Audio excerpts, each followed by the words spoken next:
Debat publik putaran pertama bagi 6 pasangan calon bupati dan wakil bupati Kabupaten Dogiai tahun 2024 yang berlangsung seru di Geraha Bethesda, Karangmulia, Nabire, Papua Tengah pada Senin 28 November 2024 malam. Bahkan meningkat tensinya lantaran sejumlah isu hoax yang dianggap pembohongan publik terlontarkan.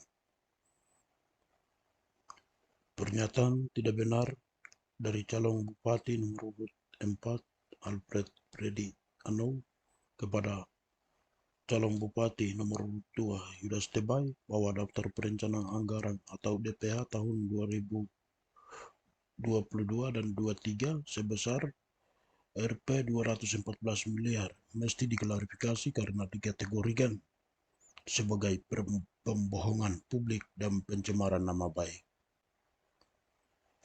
Demikian dikemukakan Yudas Tebay didampingi tim pemenangan, tim koalisi, dan tim relawan serta simpatisan saat jumpa pers di Nabire. Data di Dinas Pendidikan menunjukkan silva yang cukup besar. Sementara tuntutan di pendidikan itu guru sedang berteriak, anak-anak sekolah sedang berteriak terkait asrama dan lain-lain. Silva terakhir yang saya dapat adalah 214 miliar 2 tahun terakhir. Ini pendidikan hari ini di Dogiai, SD di Dogiai sedang rumput tinggi.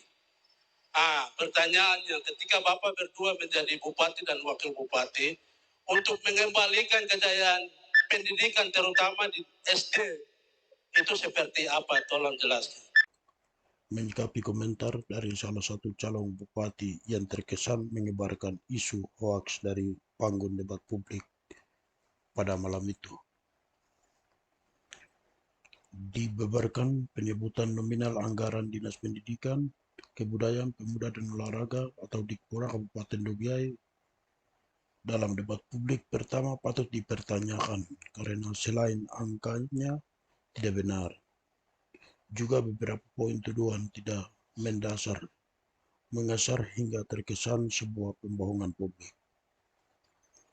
Calon Bupati nomor urut 4 Alfred Freddy Anou dalam sesi tanya jawab melontarkan pernyataan kepada calon Bupati nomor urut 2 Yudas Tebay menyinggung daftar penyusunan anggaran atau DPA dari Dikpora tak sesuai fakta, apalagi nominal yang disebutkan cukup fantastis, yang sesungguhnya tak benar, hoaks dan terkesan pembohongan publik, sehingga perlu diklarifikasi oleh yang bersangkutan.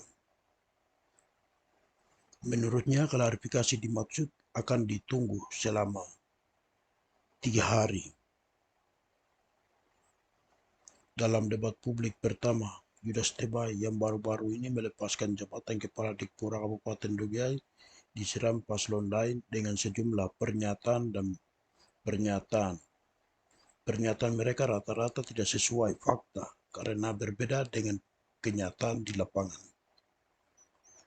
Misalnya, ketika salah satu paslon bilang proses pendidikan di seluruh Kabupaten Dogiai macet selama 5 tahun terakhir, faktanya tidak.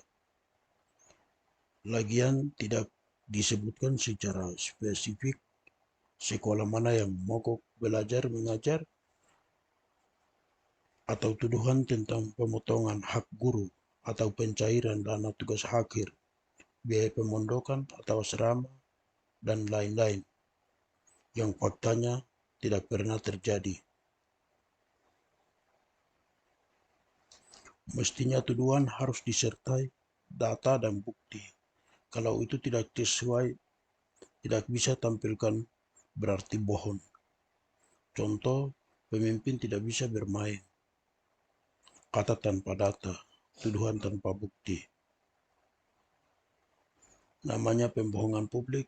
Bagian ini nanti berurusan dengan pihak berwajib. Selama debat berlangsung, dalam beberapa segmen itu paslon lain seperti sedang mencari-cari alasan tidak benar untuk menjatuhkan wibawa dan pamor seorang Yudas Tebay yang selama memimpin Dinas Dikpora justru kinerja dan prestasinya bagus. kesempatan bagus untuk menggali lebih dalam visi, misi, dan program kerjanya agar makin dipahami publik.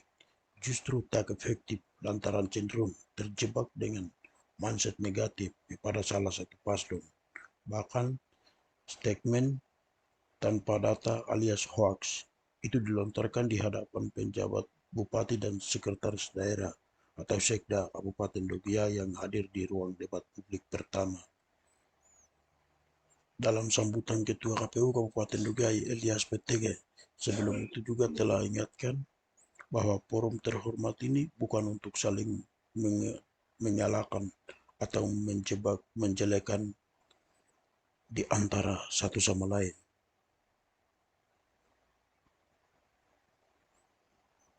Faktanya justru berbeda. Debat lebih didominasi penyampaian narasi hoaks dan provokatif.